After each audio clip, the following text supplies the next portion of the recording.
కృష్ణశాస్త్రి గురించి మరికొన్ని అంశాలు. ఊర్వశిని ప్రేమిస్తే లోకంలో ఎవరిని ప్రేమించకుండా ఉండలేము అన్నది కృష్ణశాస్త్రి. కృష్ణశాస్త్రి ఊర్వశికే అంకితం ఇచ్చిన కావ్యం ఏదయ్యా అంటే ఊర్వశినే. ఊర్వశి కావ్యాన్ని ఊర్వశికే అంకితం చేసినాడు కృష్ణశాస్త్రి. ఒక పంక్తి అయినా వదులుకోలేని మేలిమి బంగారు ముద్ద అని అబ్బూరిని అభివర్ణించినది దేవులపల్లి కృష్ణశాస్త్రి. ఒక పంక్తినా వదులుకోలేని మేలిమి బంగారు ముద్ద అని అబ్బూరి వారిని అభివర్ణించాడు కృష్ణశాస్త్రి. వంగ భాషకు రవీంద్రుని గీతాంజలి ఎలాంటిదో మన యాంధ్రమునకి మహాకవులు భక్తులైన వెంకట పార్వతీశ్వర కవుల ఏకాంత సేవ అలాంటిది అని కొనియాడాడు దేవులపల్లి కృష్ణశాస్త్రి. అయితే వంగ భాషకు గీతాంజలి ఎలాంటిదో ఏకాంత సేవ మన తెలుగు వాళ్ళకి అలాంటిదని కొనియాడాడు దేవులపల్లి కృష్ణశాస్త్రి. ఎలుగెత్తి చేయడములో ఆనందాన్ని అన్వేషించిన కవి ఎవరయ్యా అంటే కృష్ణశాస్త్రి.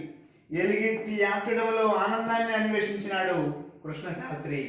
కృష్ణశాస్త్రి ఒక గాంధర్వ గీతం ఆయన అని ఒక ప్రముఖ కవి సి నారాయణ రెడ్డి గారు అని అన్నారు.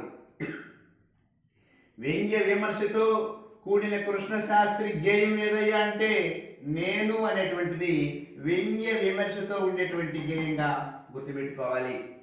వ్యంగ్యం సార్వభౌమ భోగములేలా చానమనకు ఏలికెల మోదమన్యోన్య హృదయాలకు అనేటువంటి ఈ పంక్తులు కృష్ణపక్షంలోని ఏ ఖండికలో ఉన్నాయి అంటే దివ్య భాగ్యంలో ఉన్నాయి, గుర్తుపెట్టుకోండి. సార్వభౌమ భోగములు అనేటువంటి విషయం ఎక్కడున్నదంటే దివ్య భాగ్యం. మురళీ గాన మాధుర్యములో లీనమైన గోపికను గురించి చెప్పే ఖండిక ఏదయ్యా అంటే అన్వేషణ. అన్వేషణ ఏం చెబుతుంది ఇక్కడ?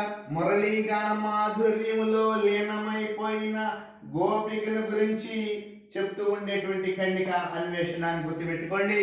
శోకమే తన సామ్రాజ్య సంపదగా కృష్ణపక్షంలోని ఏ ఖండికలో కవి చాటుకున్నాడు అంటే నన్నుగని.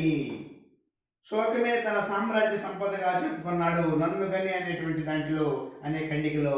అంటే నన్నుగని అంటే కనేటప్పుడు శోకమే ఉంటుంది కాబట్టి తల్లి బిడ్డలకు ఆ విధంగా రిలేటెడ్గా గుర్తుపెట్టుకోండి.